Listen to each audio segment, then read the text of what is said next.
How to get webhook secret in Stripe. So here I am in the Stripe dashboard. I've just now logged in, and at the bottom left corner of the screen you'll see developers. Click that and then go to webhooks. After you're here, click add destination. Here you're gonna select your events. I'm gonna select account updated and continue.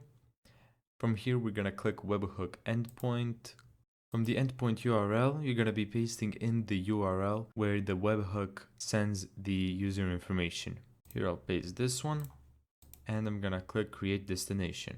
And there you go. This right here is the sign-in secret. So just click this and there you go. Thank you so much for watching this video. If you found this tutorial helpful, make sure to give it a thumbs up and subscribe. And as always, see you in the next video.